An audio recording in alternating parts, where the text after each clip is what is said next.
seperti yang kau maksudkan, tepat seperti yang kau firmankan.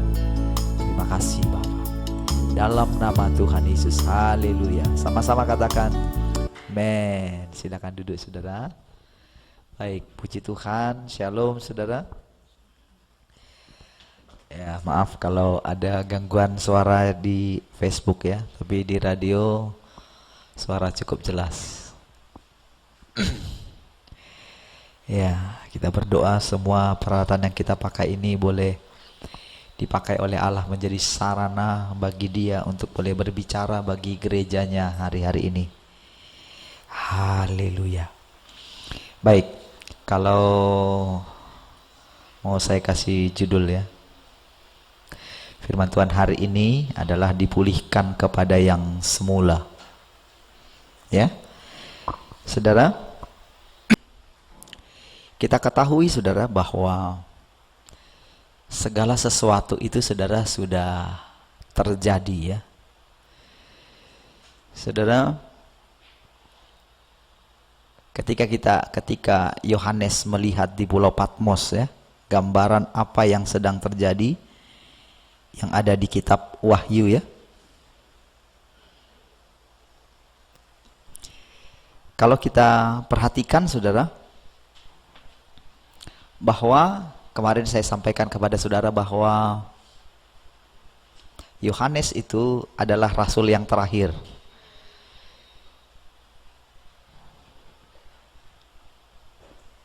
Di masa dia masih hidup, ketika dia ada di Pulau Patmos, semua rasul sudah mati ya, sudah wafat, sudah mati martir semua. Ada yang pergi ke India, Thomas, ada yang di tempat-tempat lain ya. Namun mereka sudah mati semua ya. Nah, yang mungkin agak terakhir mendekati dia itu mungkin Rasul Paulus yang kita baca surat-suratnya ya. Nah, saudara, kita tahu kemarin saudara surat Paulus itu menegaskan di kitab Timotius itu. Jadi saudara, kitab Timotius, suratnya kepada Timotius dan kitab Filipi itu berdekatan ya, tahun penulisannya. Nah saudara, kepada Timotius itu saudara dikatakan bahwa dia merasakan di hari-hari terakhir dari pelayanannya itu saudara, dia itu hampir apa ya, merasa gagal gitu. Karena apa saudara? Karena tidak seperti yang dia harapkan. Orang-orang yang hasil penginjilannya mulai banyak yang meninggalkan dia gitu. Jadi itu di ending dia mau dipanggil pulang gitu. Namun saudara, ternyata saudara cepat dia melewatinya ya saudara ya, cepat melewatinya. Karena memang demikian cara Allah menanggulangi setiap kita saudara. Kita tahu Rasul Paulus adalah rasul yang bekerja sangat giat ya. Sangat giat. Saya mulai dari situ dulu kayaknya ya. Di 2 Timotius 2 ya. Kita mulai dari sini dulu. 2 Timotius 2 ayat yang ke-9 ya. Dari ayat 8 ya. Oke.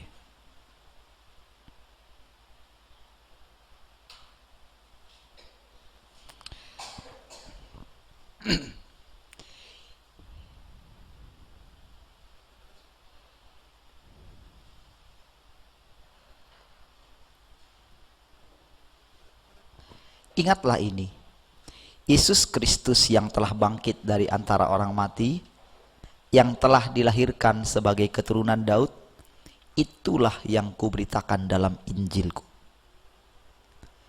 Karena pemberitaan Injil inilah aku menderita, malah dibelenggu seperti seorang penjahat. Tetapi firman Allah tidak terbelenggu. Karena itu aku sabar menanggung semuanya itu bagi orang-orang pilihan Allah, supaya mereka juga mendapat keselamatan dalam Kristus Yesus dengan kemuliaan yang kekal. Benarlah perkataan ini, Jika kita mati dengan dia, kita pun akan hidup dengan dia. Jika kita bertekun, kita pun akan ikut memerintah dengan dia. Jika kita menyangkal dia, dia pun akan menyangkal kita. Jika kita tidak setia, dia tetap setia, karena dia tidak dapat menyangkal dirinya. Saudara, seperti saya katakan tadi, saudara, bahwa surat ini hampir berdekatan dengan surat kepada jemaat di Filipi. Surat kepada jemaat di Filipi itu, saudara, adalah surat yang dia tuliskan dari penjara. Ya, dia sudah dekat. Bahkan di dalam kitab 2 Timotius ini juga dia mengatakan, hari aku mau ke sorga itu sudah dekat, katanya. Darahku sudah mau dicurahkan, katanya. Ya. Sehingga saudara, kita lihat tadi dikatakan, jika kita mati dengan dia, kita pun akan hidup dengan dia. Itu saudara mirip sekali dengan tulisannya kepada Filipi pasal 3. Yang ku kehendaki ialah mengenal dia dan kuasa kebangkitannya, di mana aku menjadi serupa dengan dia dalam kematiannya. Ya. Jadi itu yang digarapkan, ya, atau dikerjakan oleh Allah di dalam Paulus, gitu. Itu yang dikerjakan oleh Allah, dan menjelang ending dari pelayanannya, sama seperti Tuhan Yesus ditinggalkan oleh murid-muridnya ketika dia naik ke atas kayu salib. Bahkan ketika dia ada di Taman Getsemani pun, saudara, murid-murid itu tidak ada yang bisa berjaga-jaga dengan dia walaupun 1 jam lamanya, gitu. Ya. Namun ternyata cara seperti itu juga lah yang terjadi, ya, kepada para rasul. Praktis, saudara, setelah rasul-rasul itu mati, ya, wafat, dan itu yang dialami oleh Paulus tadi, kita melihat bahwa Rasul Yohanes, saudara, kita itu tidak melihat, kalau nanti kita baca ayat-ayatnya, saudara, bahwa Rasul Yohanes itu hampir tidak mencatat keberhasilan dalam pelayanannya. Dalam tanda kutip, saudara, mungkin menginjil ke daerah mana, gitu ya, atau buah-buah hasil pelayanannya, nampaknya, saudara, tidak ditulis, saudara. Ya. Bahkan, saudara, kitab Yohanes sendiri tidak begitu menonjolkan perbuatan-perbuatan mujizat-mujizat Tuhan seperti yang ditulis oleh Matius, Markus, dan Lukas, gitu. Bahkan dia tidak menuliskan silsilah Tuhan Yesus. Ya. Nah, namun yang dia tuliskan itu panggilannya memang agak berbeda sedikit, ya, panggilan Yohanes ini. Nah, saudara, kita awali dulu, saudara, dari kitab Wahyu pasal 25. Jadi kita buka Alkitab kita paling belakang, ya. Wahyu 21. Ayat yang kelima. Ya, mulai dari ayat kelima kita baca. Jadi ini sudah ending, ya, ending daripada dia sudah melihat. Yohanes ini sudah melihat endingnya.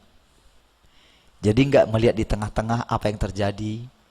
Jadi sudah selesai masa sangkakala ditiup, cawan dicurahkan, gitu ya. Itu masa-masa itu sudah selesai, materai dibukakan, gitu ya. Sudah selesai semua. Lalu dia menulis ini, saudara. 1, 2, 3, ayat 5, ya, 21 ayat 5. Ia yang duduk di atas tahta itu berkata, lihatlah, aku menjadikan segala sesuatu baru. Dan firman-Nya, tuliskanlah, karena segala perkataan ini adalah tepat dan benar. Firman-Nya lagi kepadaku, semuanya telah terjadi. Aku adalah Alfa dan Omega, yang awal dan yang akhir. Orang yang haus akan kuberi minum dengan cuma-cuma dari mata air kehidupan. Perhatikan ini, saudara. Dia menulis semuanya telah terjadi. Padahal saudara, kalau kita lihat dalam penglihatan itu tentu belum terjadi ya. Kalau kita lihat secara fisik, secara jasmani. Namun ternyata saudara, firman Tuhan itu memakai kata telah, bukan akan. Semuanya akan terjadi, bukan. Semuanya telah terjadi. Jadi saudara, dengan ayat ini sebetulnya kita boleh melompat. Dari masa sekarang atau dari masa dulu, kita boleh melompat ke masa yang akan datang. Karena apa saudara? Dia adalah Alfa dan Omega. Dia yang awal dan yang akhir. Kenapa orang takut mati? Karena orang belum pernah mati.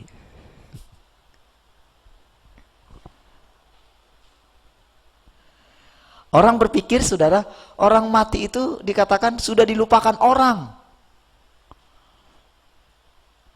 Padahal saudara, kalau kita melihat saudara, kalau dia Alfa dan Omega, dia yang awal dan yang akhir.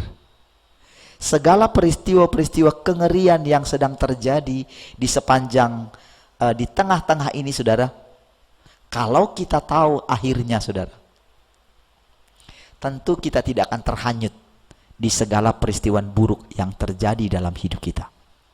Atau yang terjadi di dunia ini. Kita tahu saudara, dunia ini akan semakin jahat saudara. Jadi saudara, virus corona belum ada apa-apanya.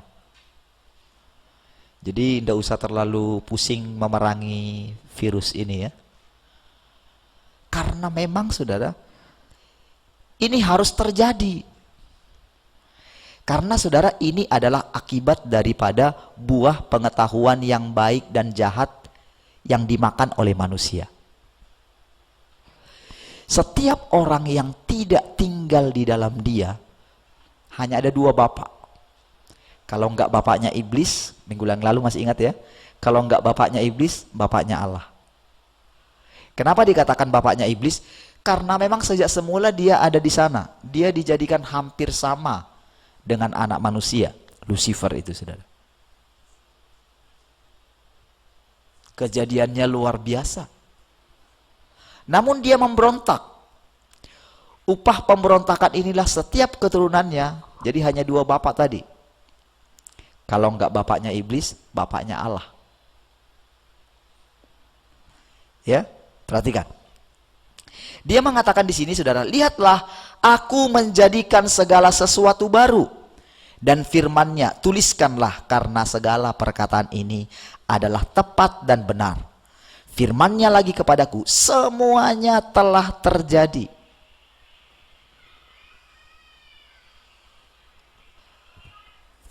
Baik, sekarang lihat ayat yang ketujuh ya.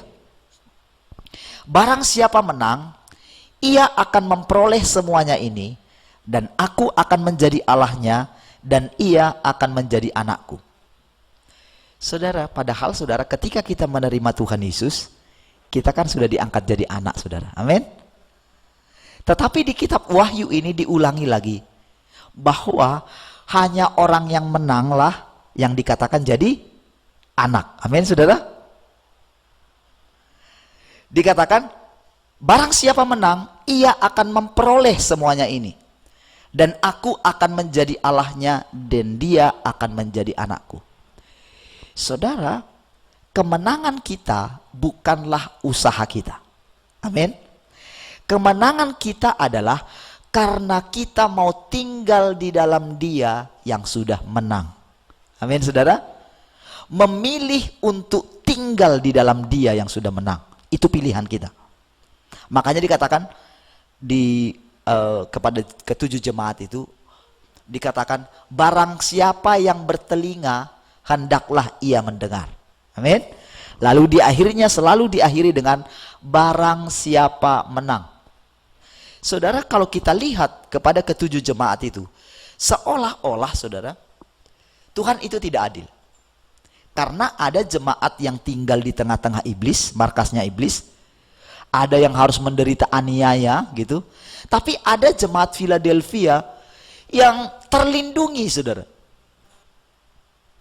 Dia aman-aman saja, tetapi dia terlindungi sama sekali. Tetapi selalu diakhiri dengan barang siapa menang gitu.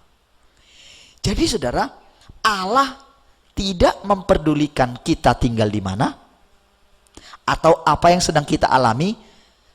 Karena apa? Karena anaknya sudah menang. Amin saudara. Karena yang menghadapi semua keadaan itu bukanlah kita, tapi Yesus yang tinggal di dalam kita. Jadi kita mendapatkan atau mengalami kemenangan itu kalau kita tinggal di dalam Dia. Amin. Ini satu pilihan bagi kita. Ini satu iman. Jadi sekarang apa yang kita dengarkan? Suara dunia ini atau suaranya Dia? Oke, kita lanjut dulu ya. Ya, saya sudah berdoa supaya Roh Kudus memberikan saudara hikmah, sehingga saya berdoa enggak terlewatkan saudara. Ya. Saya berdoa juga untuk yang mungkin baru pertama kali mendengarkan, ya, saudara juga boleh menangkap.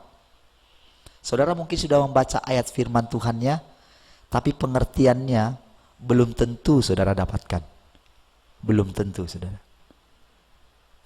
Ya, baik. Tetapi orang-orang penakut, orang-orang yang tidak percaya, orang-orang keji, ya, orang-orang pembunuh, orang-orang sundal, tukang-tukang sihir, penyembah-penyembah berhala, dan semua pendusta, mereka akan mendapat bagian mereka dalam lautan yang menyala-nyala. Saudara, kalau saudara membaca ini saudara, ayat ini bukanlah untuk orang yang belum mengenal Allah. Ayat-ayat ini adalah berbicara kepada orang yang sudah pernah mendengarkan Injil. Namun saudara, karena mereka dikuasai oleh daging mereka, sehingga mereka tidak mau mengikut Allah yang tidak kelihatan itu. Karena mata mereka terlalu terlalu pendek, bermata pendek gitu, hanya melihat dengan mata jasmani, tidak melihat jauh ke depan gitu. Seperti yang sudah dijanjikan. Saudara, kalau tadi kita mendengarkan semuanya ini telah terjadi, saudara, itu satu perkataan ajaib saudara. Kalau saudara tidak menyimpan itu dalam hati saudara, wah, akan banyak sekali hal-hal yang terjadi di depan kita yang akan menggoncangkan iman kita. Tapi kalau kita mempercayai perkataan itu dengan baik-baik gitu ya, barang siapa yang mempunyai telinga, hendaklah ia mendengar. Jadi saudara, kitab Wahyu sekarang tidak boleh kita pandang sebagai kitab yang menakutkan. Tapi ini kitab yang luar biasa. Diceritakan segala kegemparan-kegemparan yang ada. Tetapi Tuhan jamin kalau kita tinggal di dalam Dia, kita akan melewati semuanya itu tanpa rasa gentar sedikit pun. Amin. Perhatikan. Lihat saudara sekarang di ayat yang berikutnya. Ya. Sekarang kita dari ayat 9 ya.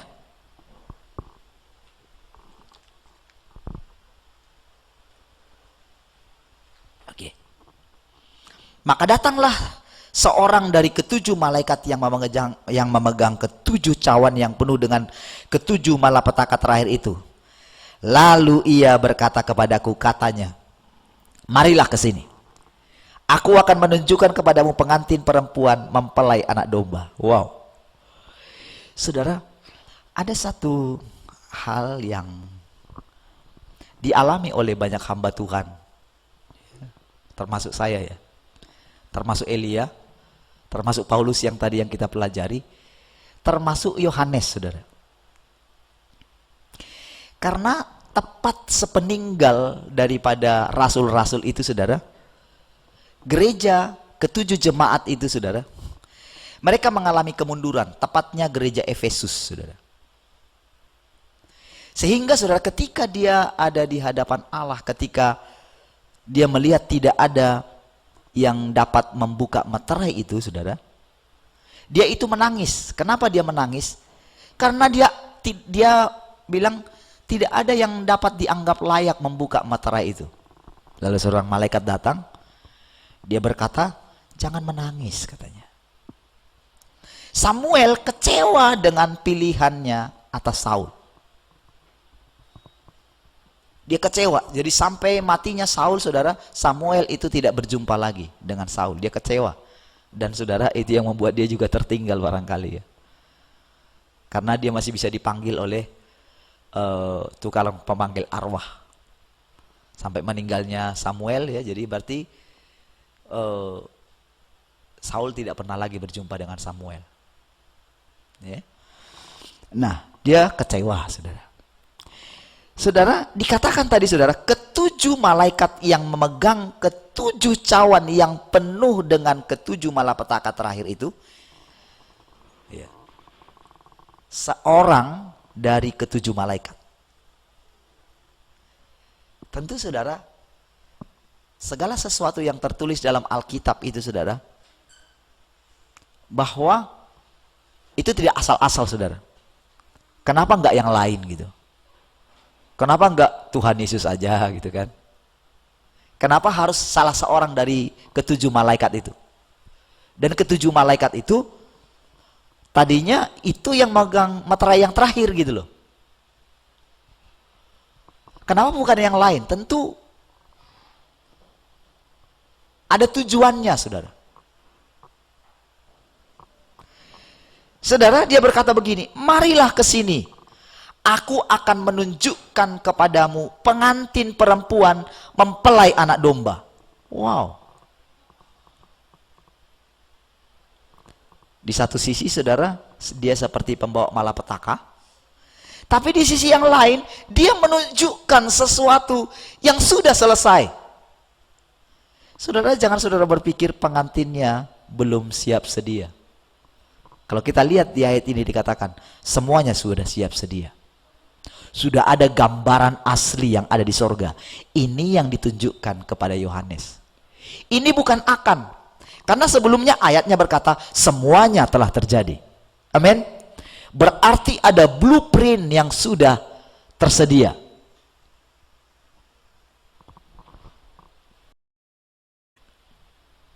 Lihat saudara. Lalu di dalam roh ia membawa aku ke atas sebuah gunung yang besar lagi tinggi. Dan ia menunjukkan kepadaku kota yang kudus itu. Yerusalem turun dari sorga dari Allah. Jadi saudara, mempelai ini sama dengan kota Yerusalem yang turun itu. Amin. Dan itu sama dengan kota. Jadi pengantin itu disamakan dengan kota. Makanya dikatakan saudara, kota itu penuh dengan kemuliaan Allah.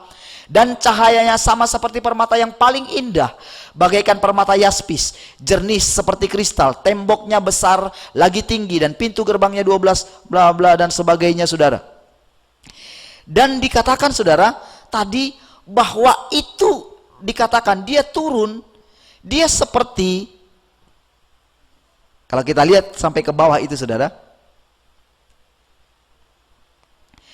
kota itu dipersiapkan. Kalau nanti saudara cari ayatnya ya, ketemu di bawahnya itu, dikatakan dia seperti mempelai yang sedang dipersiapkan. Kota itu seperti mempelai. Jadi sebetulnya kota itu adalah mempelai itu juga. Dia sudah berubah menjadi kota sekarang. Saudara, yang dibangunkan nanti itu saudara, itu blueprintnya sudah ada di sana. Tapi nanti kota nantinya yang akan turun itu adalah gambaran daripada kita semua ini yang sedang dipersiapkan untuk kota itu. Perhatikan saudara, di dalam Ibrani pasal 12, mungkin beberapa waktu yang lalu saudara sudah pernah ini ya, Ibrani pasal 12 ayat yang kedua. Ayat ketiga, bukan. Di ayat 22 kalau nggak salah. Oke, 22. Oke. Lihat ini. Ibrani pasal 12 ayat 22. Tetapi kamu sudah datang ke Bukit Sion. Perhatikan ini.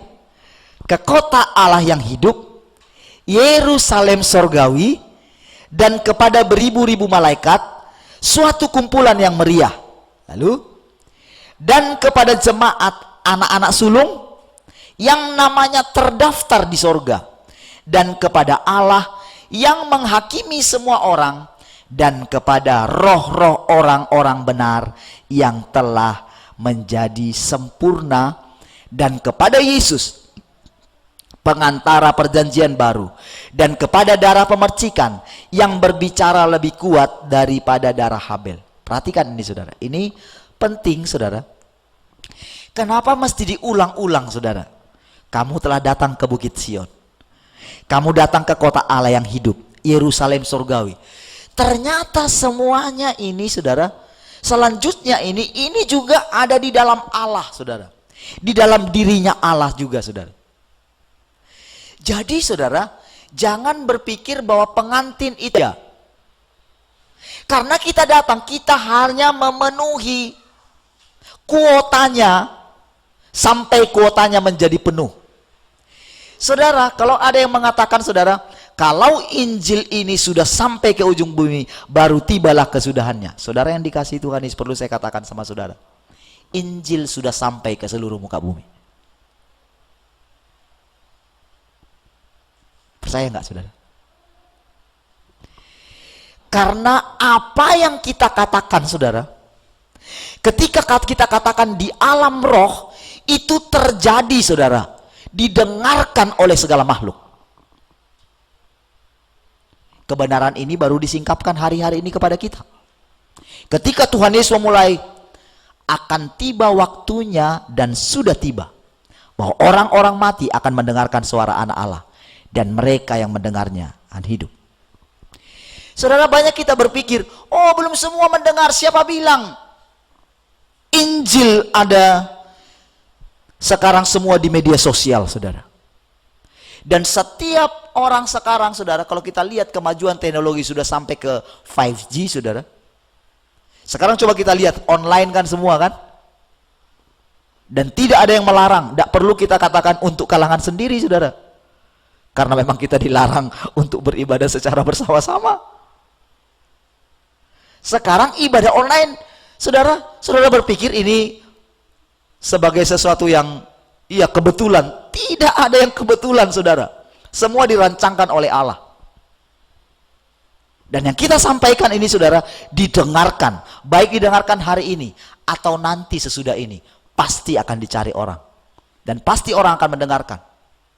Jadi sebetulnya Injil sudah sampai saudara, dan tidak ada lagi yang menghalangi saudara. Kalau saudara lihat pasukannya di kitab Yoel itu saudara, Injil itu masuk melalui jendela-jendela. Kalau saudara lihat terjemahan jendelanya itu Windows saudara. Injil sudah masuk melalui Windows saudara, melalui jendela-jendela internet daripada rumah-rumah setiap orang. Sudah masuk tanpa memandang dia itu menolak Injil itu atau tidak. Tapi semua orang sudah mendengarkan Injil. Wow.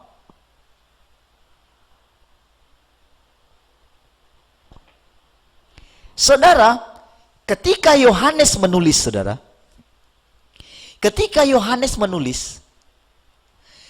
saudara, Yohanes tidak menceritakan tentang penginjilannya sampai kemana-mana gitu. Karena pada waktu itu ke-12 rasul aja, bayangkan saudara, mereka sudah menggoncangkan dunia. Satu orang saja Paulus menggoncangkan seluruh Asia kecil pada waktu itu. Seorang Paulus. Bagaimana dengan murid-murid yang lain?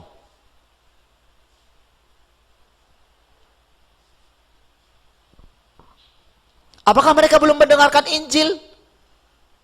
Apakah rakyat sesudah itu belum mendengarkan Injil? Sudah mendengarkan Injil. Karena ketika kita ada di buah pinggang ayah kita, kita juga sudah mendengarkan Injil. Artinya apa? Seluruh muka Injil Allah.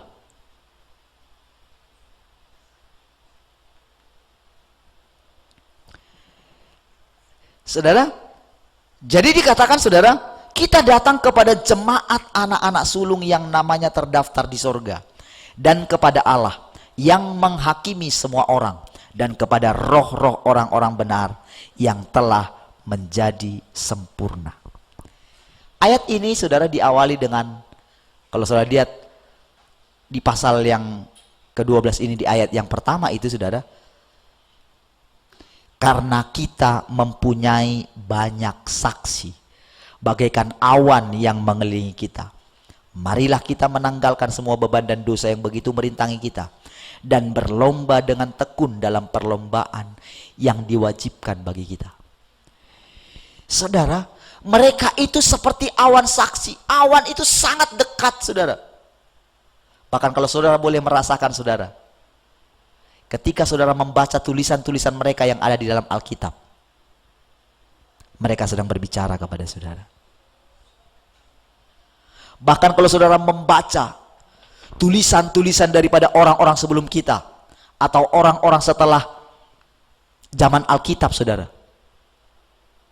tulisan-tulisan mereka itu adalah tanda kehadiran mereka di dalam hidup kita.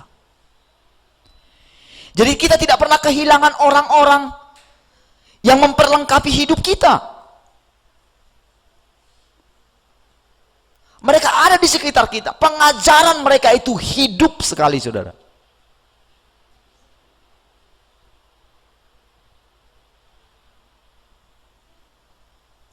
Baik saudara, sekarang mari kita lihat dulu saudara, di dalam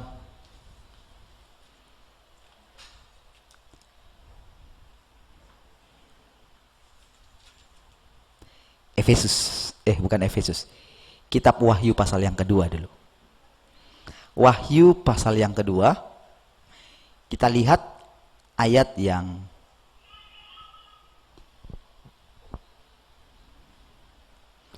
kalau kita lihat jemaat Efesus ini saudara, ini adalah satu gambaran. Ini jemaat pada waktu itu, jemaat sudah ada saudara.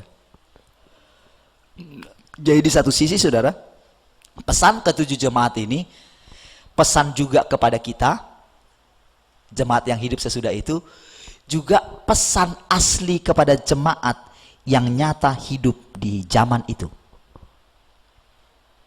Jadi saudara, surat ini saudara, atau kitab pewahyuan, kitab Wahyu ini saudara, adalah kitab yang dituliskan tepat sesudah para rasul itu meninggal. Semua sudah nggak ada.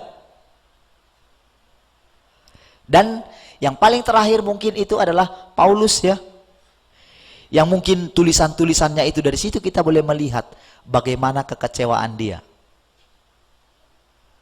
Dia agak kecewa sedikit ya, kecewa dalam arti, ternyata begini ya. Dia seperti merasa pekerjaannya sia-sia, seperti merasa ya.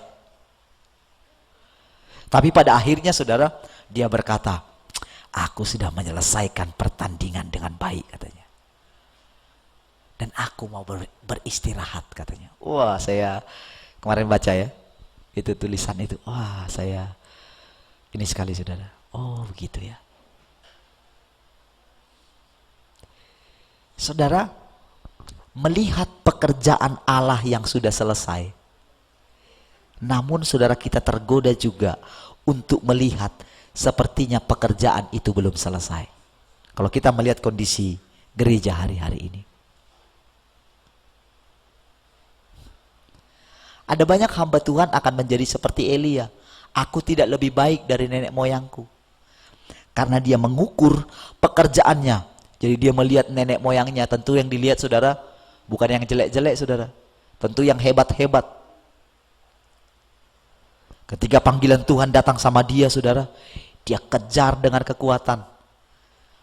Namun di puncaknya pelayanan dia, di puncak topnya dari pelayanannya Elia, dia kalah sama seorang yang namanya Isabel gitu.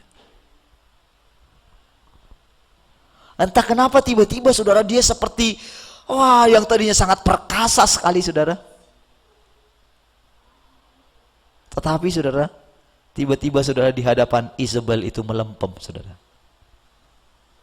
Saudara pernah nonton film Suami yang kekar gitu kan.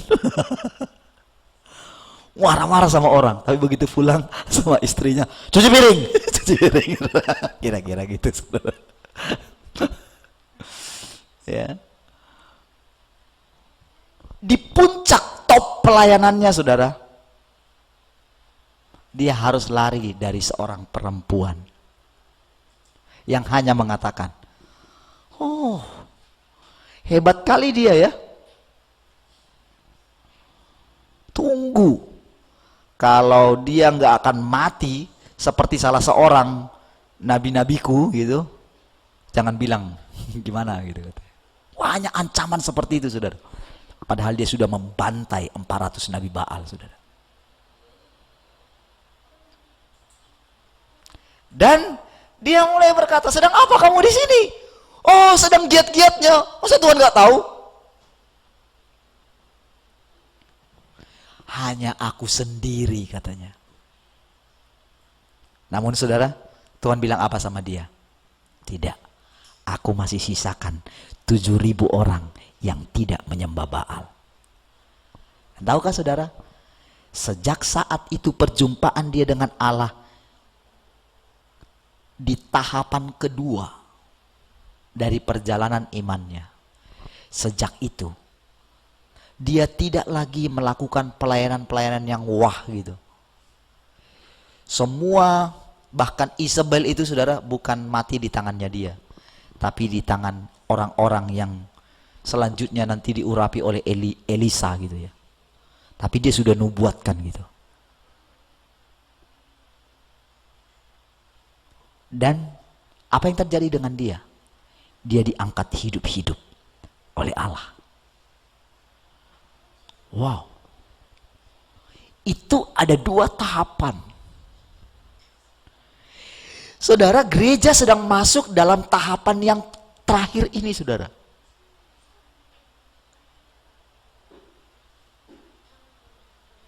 Memang kita tidak pungkiri, saudara, masih akan ada pelayanan-pelayanan mujizat dan sebagainya. Tapi setiap hamba Tuhan mesti cepat beralih untuk dipanggil kepada panggilan yang semula. Perhatikan ini, saudara. Pesan kepada ke-7 jemaat. Ini kepada jemaat Efesus. Yang lain saya tidak akan bahas. Mungkin ada satu ayat yang saya bahas lagi dari pasal 3. Perhatikan. Ya, wah, cepat sekali waktunya ya. Oke, baik. Aku tahu segala pekerjaanmu, baik jeripayahmu maupun ketekunanmu. Aku tahu bahwa engkau tidak dapat sabar terhadap orang-orang jahat, bahwa engkau telah mencobai mereka yang menyebut dirinya rasul. Tetapi yang sebenarnya tidak demikian, bahwa engkau telah mendapati mereka pendusta, dan engkau tetap sabar dan menderita oleh karena namaku, dan engkau tidak mengenal lelah. Saudara, kalau kita lihat, saudara, ini persis sekali sebetulnya seperti yang dialami oleh Elia. Sedang apa kau di sini, kata Tuhan gitu. Sedang apa? Aku udah giat-giatnya. Namun Tuhan nggak bilang seperti ini kepada Elia ya.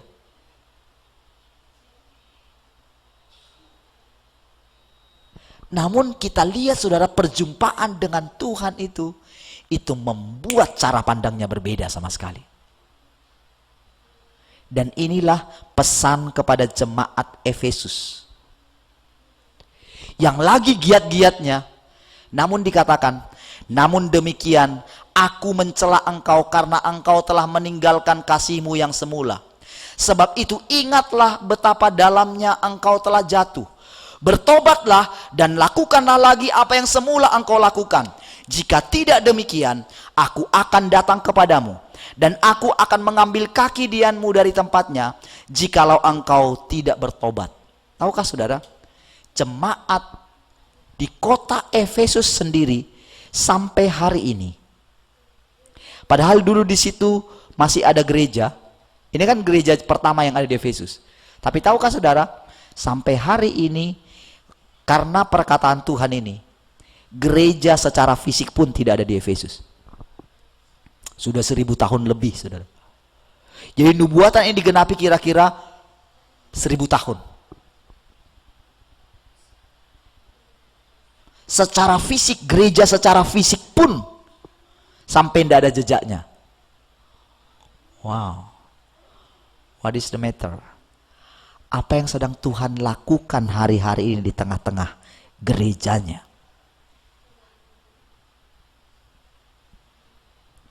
Perhatikan saudara, kalau kita lihat daripada jerih lelah mereka, kalau kita lihat ini, tingkat mereka sampai bisa mereka mentes rasul asli atau tidak.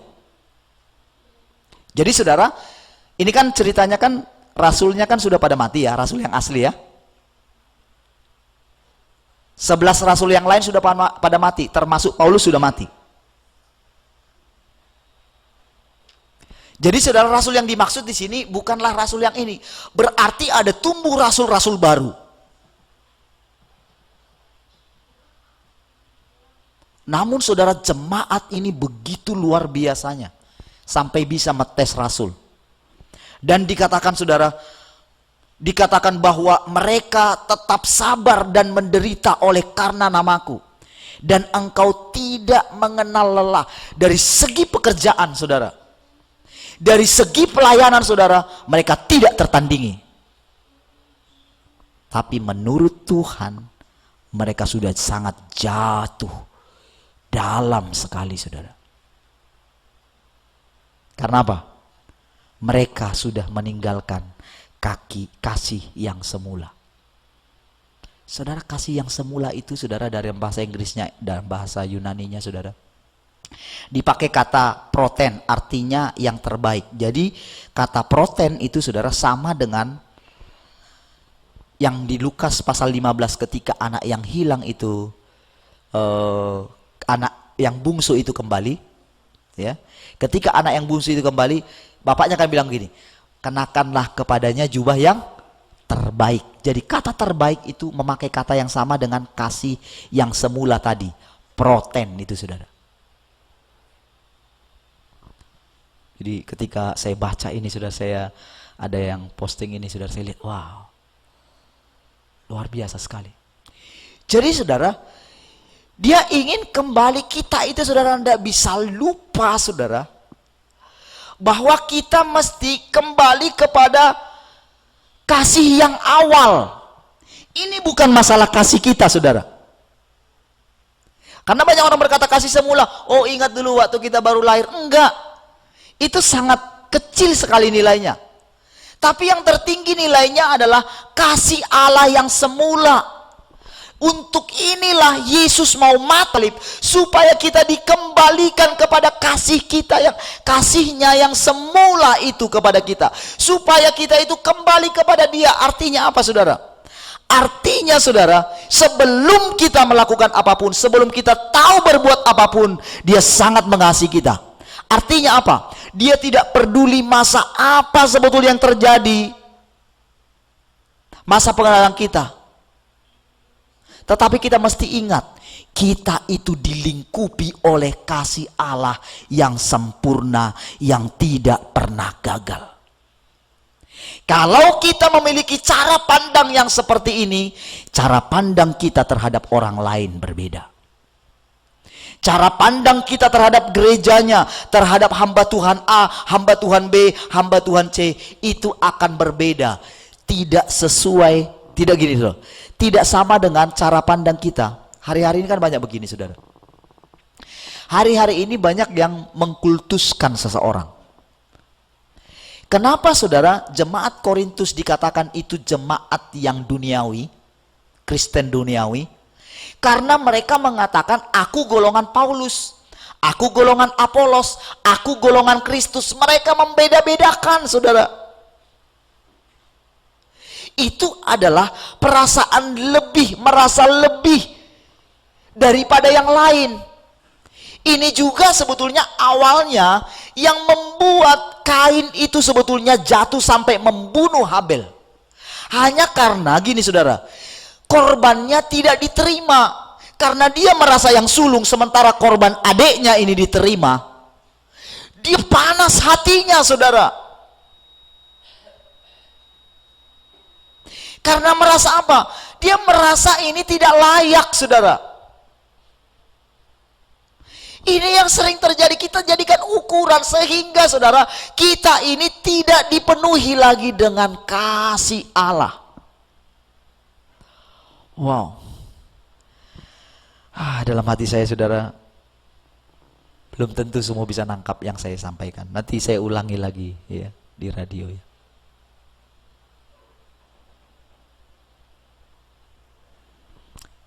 Lihat saudara, ayat yang ke-6.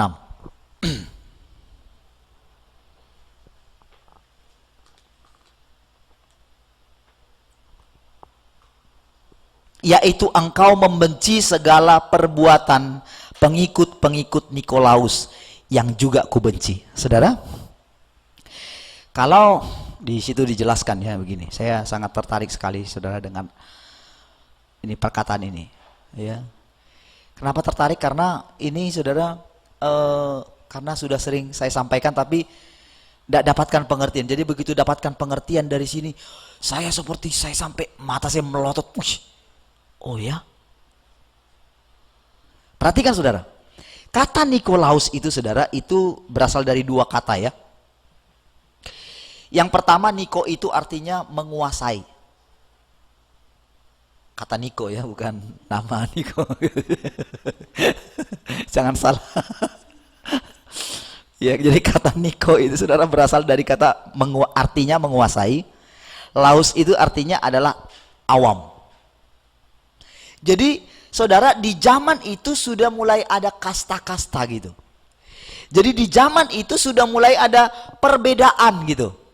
Antara golongan, ada golongan istilahnya golongan imam, dan ada golongan istilahnya yang bukan imam. Padahal saudara, Petrus sudah mengatakan, kamu adalah bangsa yang terpilih, imamat yang rajani. Semua kita ini imam saudara. Saudara, sejak itu mulai ada perbedaan dan semakin merosot kepada gereja selanjutnya saudara, bahwa untuk menghindari yang namanya penyesatan gitu ya, mulai sudah dibuat begini, yang boleh membaca Alkitab hanya golongan imam. Jadi rakyat biasa atau orang biasa itu tidak boleh gitu. Jadi mulai ada tingkat perbedaan. Ada golongan rohani, ada golongan yang dikatakan full timer, ada yang part timer atau ada yang sekuler gitu.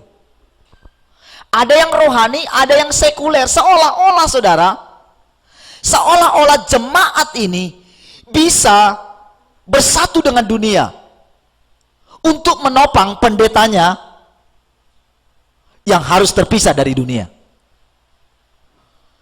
Saudara, sejak awal itu adalah satu penipuan, saudara. Jadi saudara, pada waktu itu saudara, nanti saudara lihat jemaat ada yang mengikuti ajaran Nikolaus itu saudara. Mulai ada kasta-kasta. Sementara sejak awal sebetulnya dia ingin berkomunikasi dengan kita masing-masing. Jadi nggak begini saudara. Jadi sejak awal saudara, Tuhan itu ingin berkomunikasi dan menjadikan seluruh bangsa Israel itu menjadi kerajaan imam.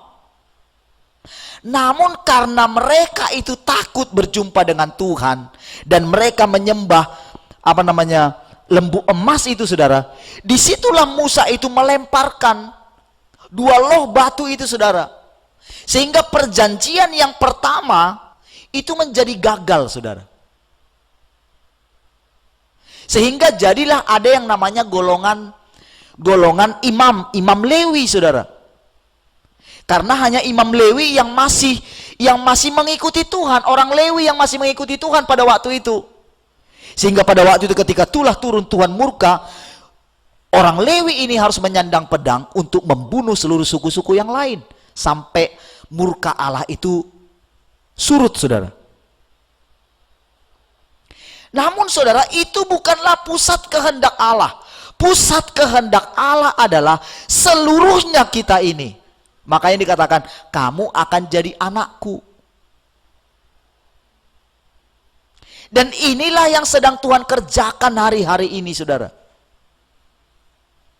Dan saya berdoa, kita berdoa, semua jemaat Tuhan itu boleh menangkap ini, saudara. Bahwa Tuhan sedang ada di tengah-tengah kita. Jangan sampai miss, saudara. Saudara, puji Tuhan, saya masih diberikan kesempatan menyampaikan ini. Tapi ketahuilah, saudara, saya mendengarkan ini. Saya mengizinkan Tuhan menyampaikan ini melalui mulut saya. Dan saya pun menundukkan diri saya mendengarkan apa yang mau Tuhan sampaikan. Kita lanjut, saudara. Perhatikan, saudara, ya. Dikatakan begini, saudara. Siapa bertelinga, hendaklah ia mendengarkan apa yang dikatakan Roh kepada jemaat-jemaat. Barang siapa menang, perhatikan, saudara. Ini penting sekali ayat yang ini. Barang siapa menang, dia akan kuberi makan dari pohon kehidupan yang ada di taman Firdaus Allah. Tahukah, saudara? Sejak semula, manusia pertama itu diinginkan oleh Allah dikasih 2 pohon di sana. Tetapi Allah tidak memberikan, oh kamu harus makan buah ini. Enggak. Dia hanya memberikan begini, jangan kamu makan yang ini. Pohonnya dua-dua sama di situ, saudara. Ada pohon kehidupan, ada pohon pengetahuan yang baik dan yang jahat, saudara. Kita tidak tahu, saudara, mungkin kenapa yang ini sudah nggak dimakan. Tetapi sebetulnya, saudara, Allah sangat menginginkan supaya manusia pertama makan dari buah ini, saudara. Mungkin, saudara, pohon ini, saudara, tidak menarik perhatian.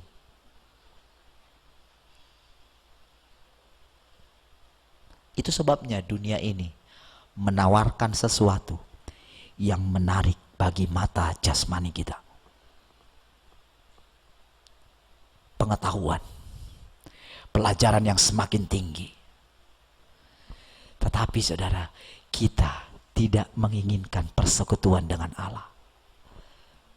Perhatikan, saudara.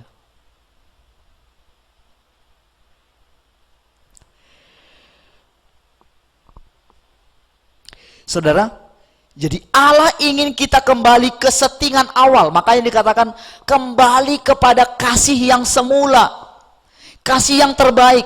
Dia ingin kita makan dari pohon kehidupan. Tentu sekarang, saudara, bukan pohon secara jasmani. Tetapi Tuhanlah pohon kehidupan itu sendiri. Kita harus makan. Dia berkata begini, tubuhku benar-benar makanan, darahku benar-benar minuman. Kalau kita tidak makan, maka kita tidak akan memperoleh hidup yang kekal. Yang pertama, ketika kita menerima Tuhan sebagai Tuhan dan Juru Selamat dalam hidup kita, itu adalah hidup.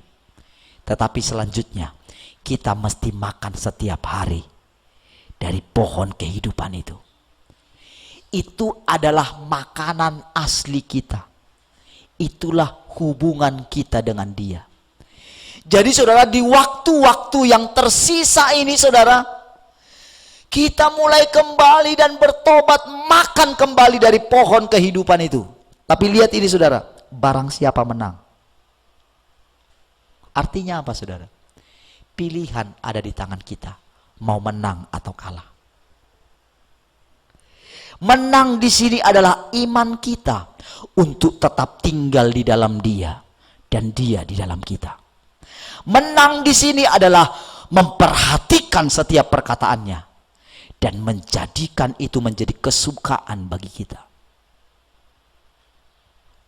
Oke. Saudara, Musa, saudara, kenapa dia dikatakan gagal? Karena dia itu teledor dalam kata-kata. Teledornya bagaimana, saudara? Ketika dia ada di puncak,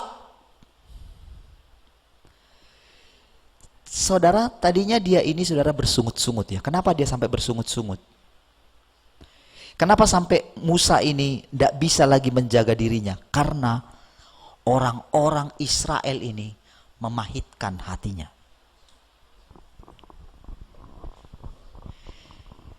Saudara, sejak semula dia bersyafaat untuk bangsa Israel. Sampai dia berani berkata, kalau engkau bunuh mereka, lebih baik bunuh saja aku. Apa kata orang nanti? Dan Tuhan mendengarkan perkataannya. Sekalipun dia Tuhan. Tapi dia mendengarkan seorang perkataan manusia. Artinya apa saudara? Nilai Musa itu tinggi di hadapan Tuhan. Tetapi ketika Tuhan berkata, katakanlah kepada batu ini. Lalu saudara, ketika dia pukul batu ini untuk mengeluarkan air, ada kata-katanya yang teledor begini. Hai engkau bangsa yang tegar tengkuk. Saudara, perkataan Musa pada waktu itu mengandung nilai kekekalan, saudara. Inilah yang membuat Tuhan marah sekali dengan dia. Saudara, saya mengatakan ini saudara, bukan sedang mengatakan, oh kita lebih hebat dari Musa, bukan. Karena kita juga diperhadapkan dengan hal yang sama. Kita boleh membaca itu sebagai pelajaran bagi generasi di zaman kita. Kita nggak lebih hebat dari mereka. Dan kita bahkan tidak lebih hebat daripada Adam. Semua ini menjadi pelajaran bagi kita. Tahukah saudara, ketika saya bertanya ini saudara, kenapa sampai strictly sekali Tuhan menghukum Musa? Karena pada waktu itu, perkataannya itu perkataan yang akan terjadi sampai kepada akhirnya bangsa Israel menolak Mesias. Dia tampahi dengan kata apa? Hai engkau bangsa yang tegar tengkuk. Di hadapan Allah, perkataan itu powerful. Pada mulanya adalah perkataan. Dan tingkat Musa pada waktu itu adalah tingkat representatifnya Allah. Sehingga perkataannya itu saudara, itu karena apa saudara? Karena dia tidak tahu bahwa sebetulnya bangsa Israel ini sudah ditetapkan oleh Allah. Saudara, apa pelajarannya dari sini bagi kita saudara? Saudara, kita mesti lihat kepada apa yang sudah dikerjakan oleh Allah. Amin. Kalaupun kita melihat kondisi gerejanya entah bagaimanapun hari ini, jangan lupa pengantinnya sudah siap sedia. Hati kita tidak diboleh dikotori oleh hal apapun yang terjadi. Kita lihat secara kasat mata kita. Kalau kita tinggal di dalam Dia, nggak ada satu hal apapun. Kalau Dia katakan sudah selesai, sudah selesai. Perhatikan saudara. Sekarang kita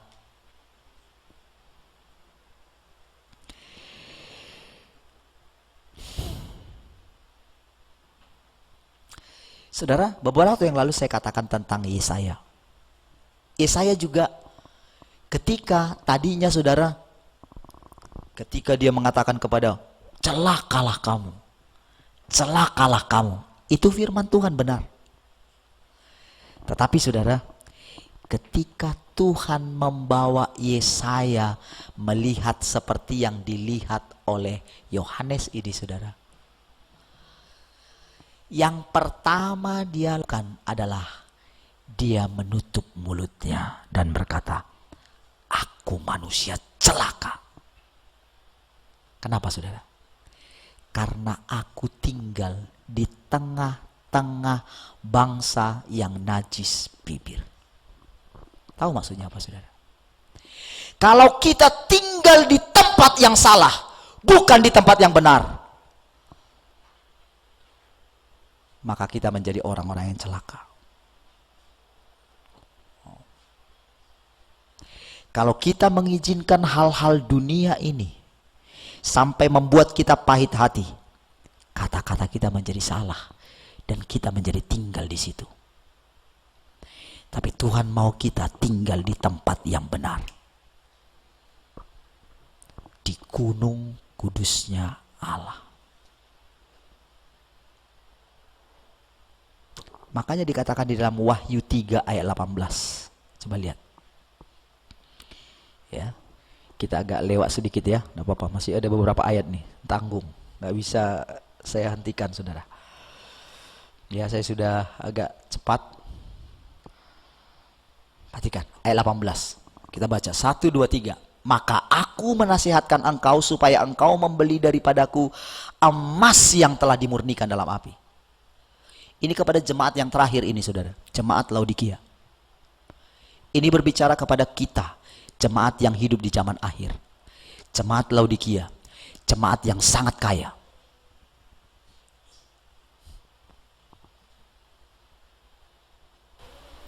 Seandainya seluruh gereja yang merasa dalam tanda kutip sudah berhasil, mereka boleh masuk melihat apa yang dilihat oleh Yohanes,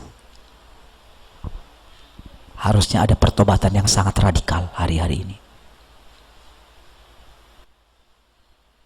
Ketika kita melihat ke depan, tidak ada lagi ibadah dalam jumlah yang besar. Tanda sebagai gereja yang bertobat adalah dia akan merombak seluruh tata ibadahnya. Beneran saya bilang. Belilah daripadaku emas yang telah dimurnikan dalam api, agar engkau menjadi kaya. Jadi walaupun kelihatannya Laodikia ini sangat kaya, tapi menurut Tuhan sangat miskin. Karena apa? Mereka keluar, mereka punya emas yang tidak dimurnikan. Maka saudara, untuk jemaat Laodikia dikatakan disarankan, karena di jemaat Laodikia ini Yesus ada di luar, bukan ada di dalam. Perhatikan ya, kita baca ayatnya. Agar jangan kelihatan ketelanjanganmu yang memalukan dan lagi minyak untuk melumas matamu. Berarti gereja di zaman inilah gereja yang buta. Barang siapa kukasihi, ia kutegur dan kuhajar. Sebab itu, relakanlah hatimu dan bertobatlah. Lihat, aku berdiri di muka pintu. Berarti Tuhan ada di mana? Tuhan ada di mana, saudara? Ada di luar. Aku akan jikalau ada orang yang mendengarkan suaraku dan membukakan pintu, aku akan masuk mendapatkannya, dan aku makan bersama-sama dengan dia, dan ia bersama-sama dengan aku. Kalau hanya sekedar membuka pintu, tentu itu mudah, saudara. Buka pintu, iya Tuhan aku buka. Tapi yang pertama di sini dikatakan, belilah daripadaku emas yang telah dimurnikan. Ini benar-benar orang yang ini, saudara. Gereja di zaman ini, saudara, itu karena sudah terlalu terikat sekali dengan dunia ini, saudara. Terikat dengan segala keberhasilan, dengan gedung, dengan cabang yang banyak di mana-mana, saudara. Menganggap itu status keberhasilan.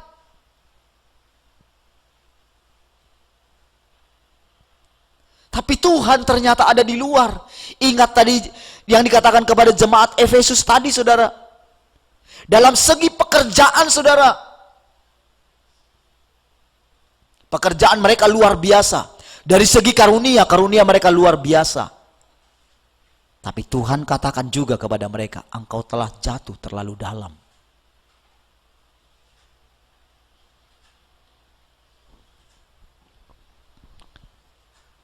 Aku akan masuk mendapatkannya, dan aku makan bersama-sama dengan dia, dan ia bersama-sama dengan aku. Barang siapa menang, ia akan kududukkan bersama-sama dengan aku di atas tahtaku, sebagaimana aku pun telah menang dan duduk bersama-sama dengan Bapakku di atas tahtanya. Siapa bertelinga, hendaklah ia mendengarkan apa yang dikatakan Roh kepada jemaat-jemaat. Jemaat Tuhan yang dikasihi oleh Tuhan. Tuhan sedang datang mengetok pintu hati kita.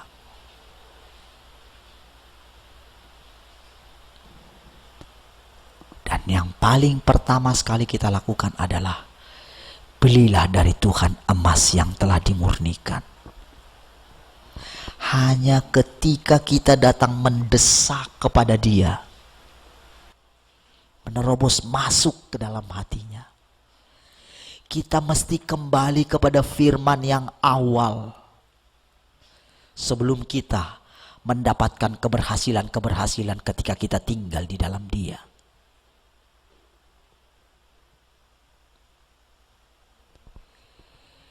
Bila perlu, kita menjual segala milik kita, lalu kita datang kembali kepada Tuhan.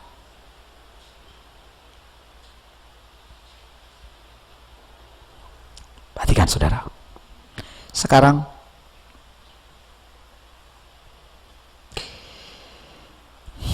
harus ada ayat yang saya lewatkan. Sekarang kita lihat 1 Yohanes 1 ayat 1 dulu. 1 Yohanes 1 ayat 1. Sabar ya. Matikan. Wah, udah lewat 56.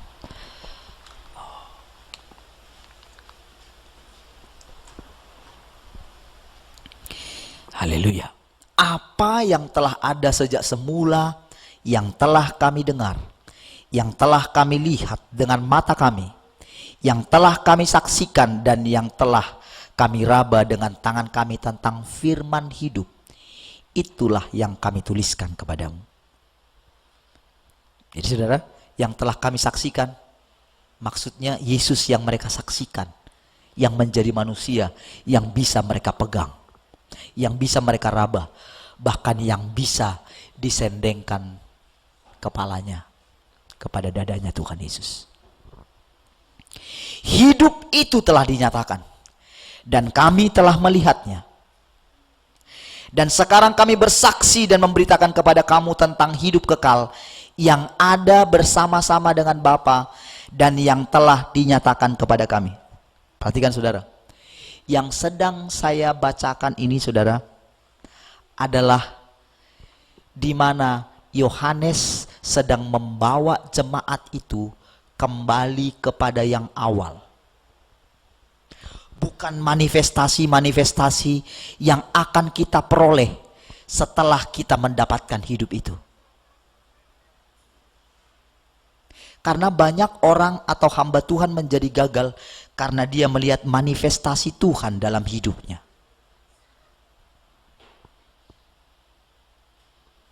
Dan menjadi lupa bahwa itu adalah pemberian saja. Itu adalah anugerah. Sehingga orang menjadi lupa dengan pengorbanan Tuhan Yesus.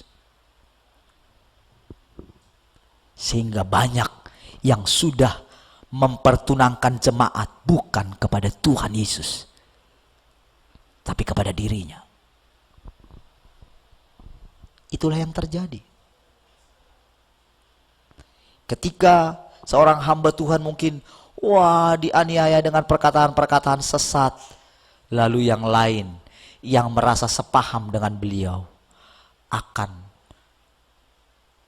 membelanya habis-habisan. Bahkan ketika dia membela, kadang-kadang perkataannya tidak dijaga lagi. Sehingga sampai keluar keputusan dari pemerintah atau surat dari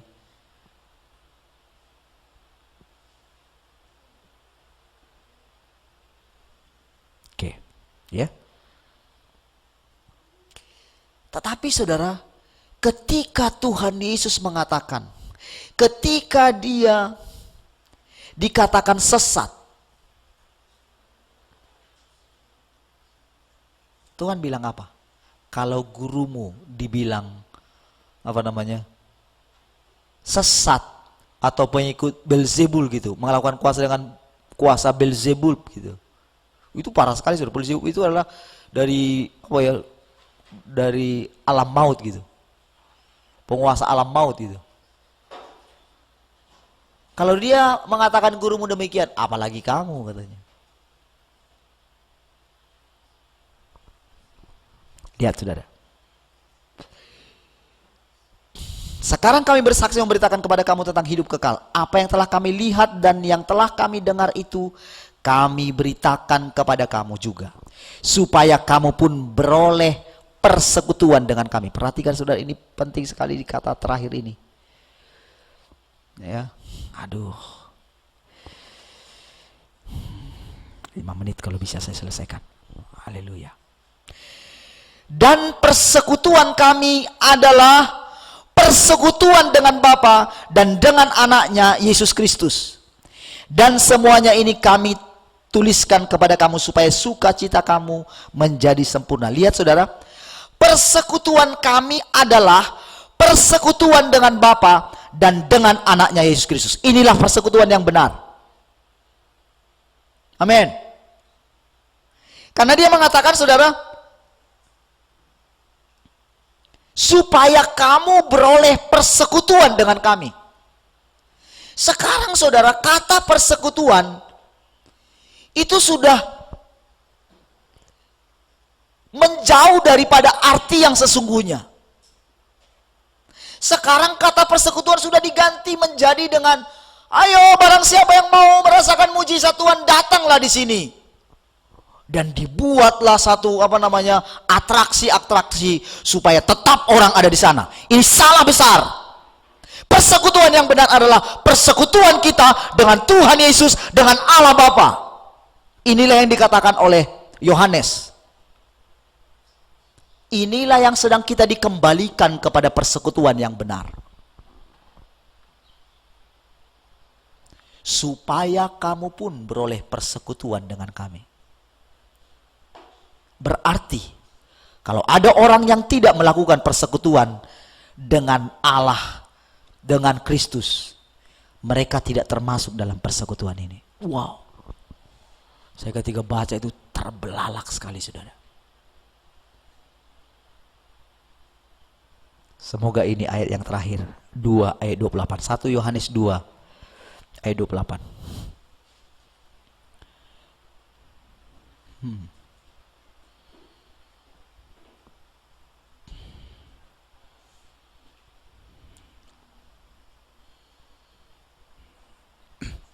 Dua ayat terakhir ya, perhatikan. Haleluya, makasih Bapa. Oke, sekarang gini. Maka sekarang anak-anakku, 1 Yohanes 2 ayat 28. Tinggallah di dalam Kristus, supaya apabila ia menyatakan dirinya, kita beroleh keberanian percaya dan tidak usah malu terhadap dia pada hari kedatangannya. Kenapa diawali tadi saudara dengan persekutuan yang benar tadi? Adalah persekutuan dengan Kristus, dengan anaknya, dengan Allah. Sudah tentu dengan Roh Kudus, karena Roh Kudus tinggal di dalam kita sebagai meterai. Dan dikatakan lagi di sini saudara, maka sekarang anak-anakku, tinggallah di dalam Kristus. Amin saudara. Jangan salah pilih tempat tinggal saudara. Amin. Jangan tinggal di dalam dunia.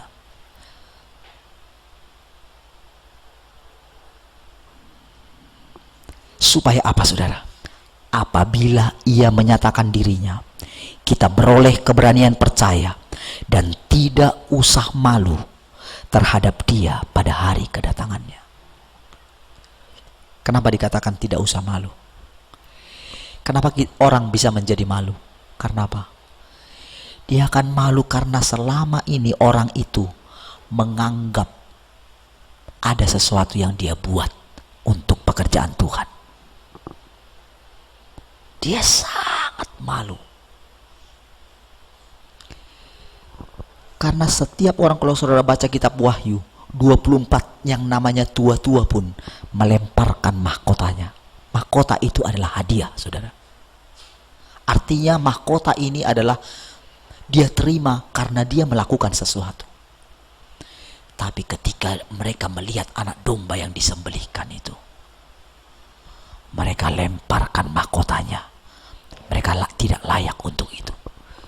Tadinya mungkin ketika dia terima, dia mungkin dengan satu bangga, dia mengingat segala karyanya di muka bumi. Dia bangga pakai itu. Tapi ketika mereka menyaksikan apa yang dilakukan oleh Tuhan, aku tidak layak pakai ini Tuhan. Engkaulah yang layak. Mungkin sampai mereka menangis dengan sekuat tenaga.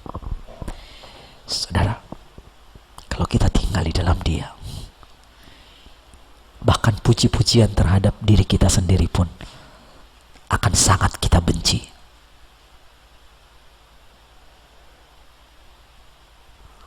Ayat yang terakhir, 1 Yohanes 4 ayat 5 sampai 6.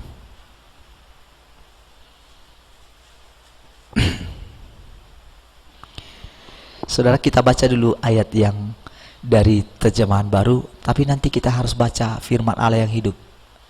Enak sekali baca firman Allah yang hidup. Lihat. Mereka berasal dari dunia. Sebab itu mereka berbicara tentang hal-hal duniawi. Dan dunia mendengarkan mereka. Kami berasal dari Allah. Barang siapa mengenal Allah, ia mendengarkan kami. Barang siapa tidak berasal dari Allah, ia tidak mendengarkan kami.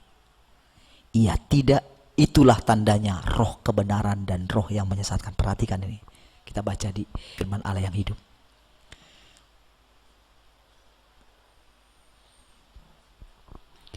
Mereka milik dunia ini. Jadi dengan sendirinya mereka memperhatikan hal-hal duniawi dan dunia memperhatikan mereka. Apa yang sedang dikejar oleh gereja hari-hari ini? Kebanyakan maksud saya, perhatian dunia. Di mana-mana orang menunjukkan ini yang kami lakukan dan dunia menerimanya. Bagi-bagi sembako,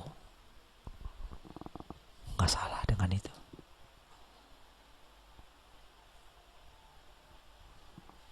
Ayat 6. Tetapi kita ini anak-anak Allah.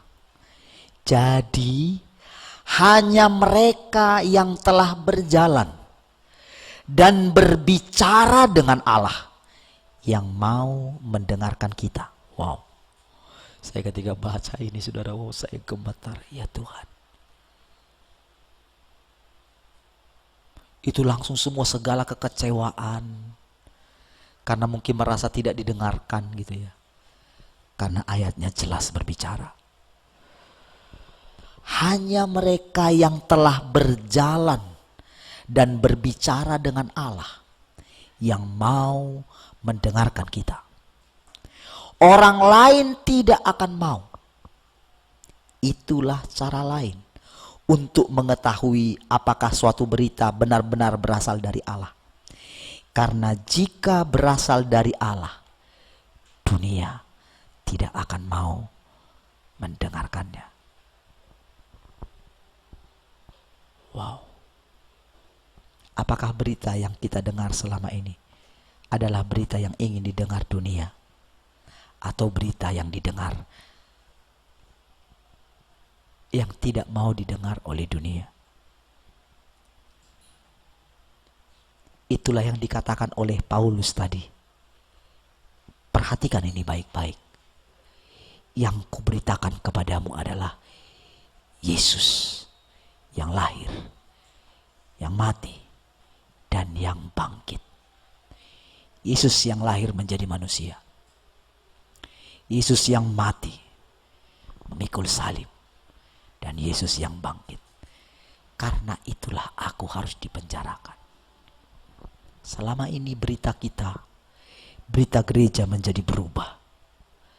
Berita gereja menjadi berita yang mengenakkan bagi telinga orang. Bukan berita yang harus, yang paling asli ingin didengar oleh orang. Saudara yang dikasihi Tuhan Yesus, saya berdoa roh hikmat dan wahyu turun bagi kita semuanya. Siapapun yang mendengarkan, yang menyaksikan siaran ini, turunlah anugerah Allah bagi saudara semuanya, untuk kita kembali kepada kasih yang semula. Haleluya. Amin. Mari kita siapkan hati kita masuk perjamuan kudus. Ayo Kak. Yuk yang di rumah.